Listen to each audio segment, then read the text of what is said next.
ఆధ్వర్యంలో నడుస్తున్నటువంటి జెన్కో స్టేషన్ కావాలి.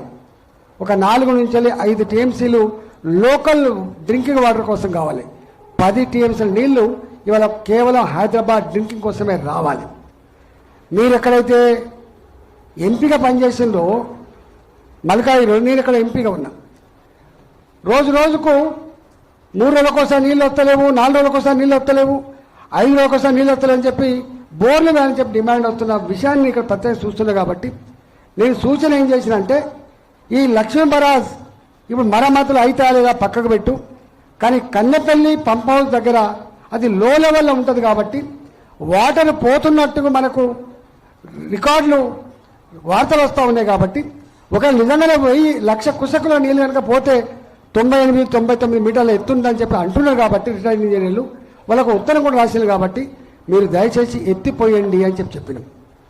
రెండో మాట, ఇవాళ అన్నారం కానీ సుందెల కానీ ఎక్కడ కూడా ఇవాళ పిల్లలు కుంగిపోయినట్టు కానీ చిన్న చిన్న బుంగలు పడితే పడవచ్చు. ఇప్పుడు చెర్లకు కుంటలకు బుంగలు పడతాయి. ఆ బుంగలకు అప్పుడప్పుడు ఇసుక బస్త తీసుకుపోయి తొక్కి, లేకపోతే చెత్తను తీసుకుపోయి తొక్కి ఆ బుంగలు ఆపుకునే కల్చర్ ఉంటుంది తెలంగాణలో.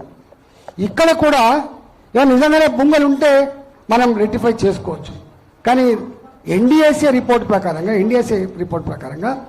2024లో మరి కాంట్రాక్టర్తో చేయించినరా, మరి డిపార్ట్మెంట్ చేసిన తెలియదు కానీ గ్రౌటింగ్ కూడా చేసినట్ట. గ్రౌటింగ్ అంటే అర్థం ఏంటిది? గ్రౌటింగ్ టెక్నాలజీ అర్థం ఏంటంటే, ఎక్కడైనా లీకేజ్ కనుక ఉంటే ఒక దగ్గర నుంచి ఫోర్స్ తోటి సిమెంటో లేకపోతే పంపితే అదంతా లీకేజ్ ఎక్కడెక్కడైతే ఉన్నాయో అక్కడక్కడ ఆగిపోయే టెక్నాలజీ గ్రౌటింగ్ టెక్నాలజీ. ఇవాళ సుందిల్లా అన్నారం రెండింటిని కూడా గ్రౌటింగ్ చేసినట్టుగా రిపోర్ట్లు ఉన్నాయి ఇక్కడ.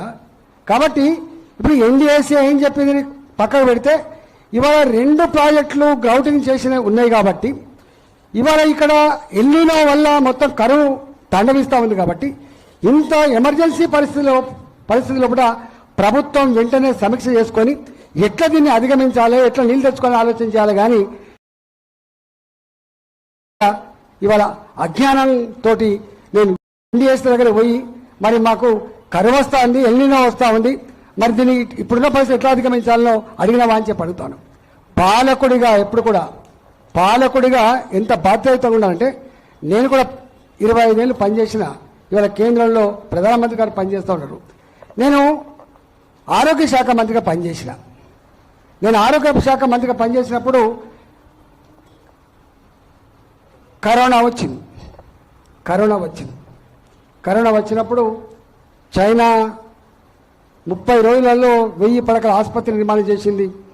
మొత్తం ఇట్లా ట్యాకిల్ చేస్తుంది.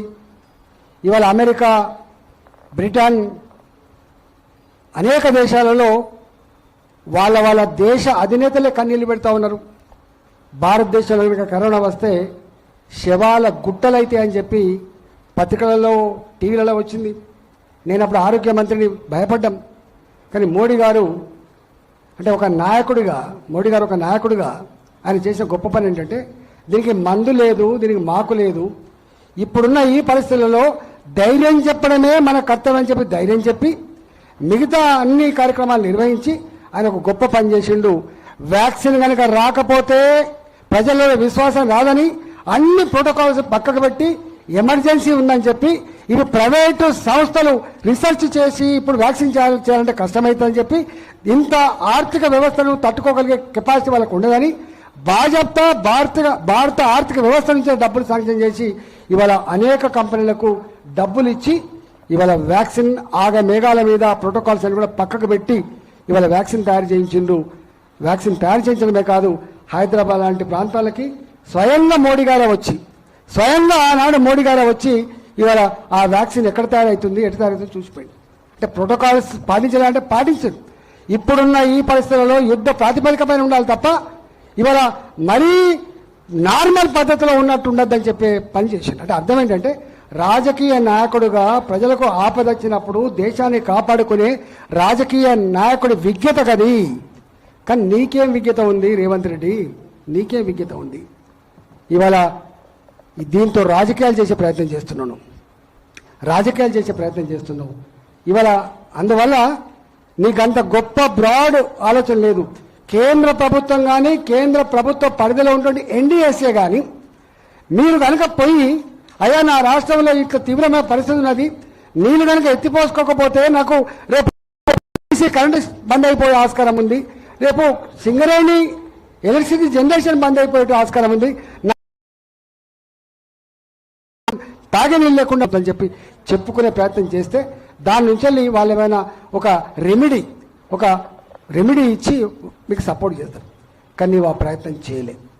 ఇవాళ పోయినావు, నేను చూసిన ఇవాళ మేము చెప్పినాం మొన్న, దేవాదుల అక్కడ డ్యామ్ లేదు, అక్కడ బరాజు కూడా లేదు, కానీ ఒక కాలువ కొట్టి ఆ నీళ్ళు తీసుకొచ్చి మోటార్లు అక్కడ వేస్తే ఆ నీళ్లు పంప్ అవుతున్నాయి. దాదాపు 2500 2600 క్యూసెక్ల కెపాసిటీ వాళ్ళ 7 మోటార్లు అక్కడ రన్ అవుతూ ఉంటాయి. ఏంటన్నా ఒకళ్ళు నిజంగానే కనుక ఈ నీళ్లు ఒక 97 మీటర్లు 96 మీటర్లు లేకపోయినప్పటికి కూడా ఒక టెన్షన్లో కొట్టి కనీసం ఇడికి తీసుకొచ్చి లేదా ఒక కాపర్ డ్యామ్ మట్టి కన్నా ఇంత పోసి టెంపరీ 1 కోటి 2 కోట్ల రూపాయలు ఖర్చు పెట్టని చేసుకోవచ్చు. కానీ చేయకపోగా ఇవాళ సలహాలు ఇస్తున్న ఇంజనీర్లని వాళ్ళకు బెల్ట్తో కొట్టాలి, వాళ్ళ ట్రీట్మెంట్ ఇవ్వాలి, వాళ్ళ జైళ్ళలో పెట్టాలనేటువంటి నీచమైన మాటలు ఇవాళ యావత్ తెలంగాణ సమాజం సిగ్గుతో తలదించుకుంటుంది. మా మీద మాట్లాడుతున్నాడు వేరు, కొవ్వు కరగదీయాలి, రక్తం చిలికి పంటలు పండిస్తా, ఇవన్నీ మాట్లాడడం వేరు. నాకు తెలిసి ఈ రాష్ట్ర చరిత్రలో ఇట్లాంటి భాష మాట్లాడిన ముఖ్యమంత్రి ఎవరు లేరు. అది నీకే దక్కుతుంది బాబు, అది నీకే దక్కుతుంది. తప్పకుండా దానికి మూల్యం చెల్లించక తప్పదు అని చెప్పి హెచ్చరిస్తా ఉన్నాం.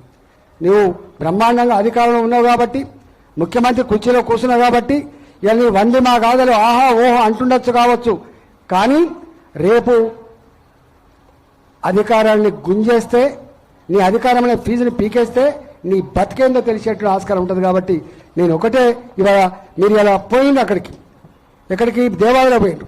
మీరు దేవాలయంలో పోయిన వాళ్ళు పోయింది లక్ష్మీబాయి దగ్గరికి పోయినండి, అన్నారం సుందరి దగ్గరికి పోయినా ఎన్ని నీళ్ళు స్టాక్ ఉన్నాయో మనకు శ్రీపాద ఎల్లంపల్లిలో వెంటనే మీరు ఇలా ఎన్డీఎస్ దగ్గరికి పోయినట్టుగా తెలుస్తూ ఉంది. తక్షణమే రాష్ట్ర ప్రభుత్వం ఎన్డీఎస్ని కన్సల్ట్ చేయాలి, ఇక్కడ ఉన్నటువంటి పరిస్థితులు వివరించాలి, దానికి తక్షణ రెమెడీ ఏందో చేయాలి. ఇవాళ నీళ్లు లిఫ్ట్ చేయాలి, ఇవాళ తెలంగాణ రైతాంగం యొక్క పంటలు కాపాడాలి. దానికంటే ముందు తాగే నీళ్లు, దానికంటే ముందు ఇవాళ జనరేషన్ స్టేషన్లకు నీళ్లు అందించేటువంటి గ్యారంటీ చేయాలని చెప్పి నేను డిమాండ్ చేస్తున్నా. మరొకసారి ఇవాళ ఇంజనీర్ల మీద చేసిన నీ కామెంట్స్ ఏవైతున్నాయో వాపస్ తీసుకోవడమే కాదు, బేషరతుగా క్షమాపణ చెప్పాలని చెప్పి డిమాండ్ చేస్తా ఉన్నా. రాజకీయాలు పక్కకు పెట్టి ఇవాళ తెలంగాణ రైతాంగాన్ని కాపాడే ప్రయత్నం చేయాలని చెప్పి నేను డిమాండ్ చేస్తున్నా. హైదరాబాద్, ఉత్తర తెలంగాణ జిల్లాల ప్రజానికానికి తాగునీళ్ళు ఇచ్చేటువంటి స్కీములు తక్షణమే మీరు నేనున్నా అని చెప్పి భరోసా ఇవ్వాలని చెప్పి నేను డిమాండ్ చేస్తాను. నా మీద గౌరవం ఉందా లేదా నిర్ణయించేది ఆయన కాదు. నా పట్ల ఏ గౌరవం ఉన్నానో తెలంగాణ ప్రజలకు ఉంటుంది. నేను 25 సంవత్సరాలు తెలంగాణ ఉద్యమ బిడ్డగా వాళ్ళ కళ్ళ ముందు ఈ స్థాయికి ఎదిగిన బిడ్డని నేను. మేము శవాలు మోసుకపోయినప్పుడు కూడా, తెలంగాణ ఉద్యమంలో అంత ఎమోషన్ స్పీచ్లు ఇచ్చినప్పుడు కూడా మా భాష ఇట్లా లేదు. మా సంస్కారం, మాకు సభ్యత మాకు తెలుసు. అందుకనే గాయపరచడం తేలిక. అయినా ఎంత బలంగా వేస్తున్నాయో, ఇలా మాటలు ఎంత గాయపరుస్తాయో, అవి రేపు ఎట్లా ఇంపాక్ట్ ఉంటుందో మేము తెలిసిన వాళ్ళం. కాబట్టి సంస్కారహీనంగా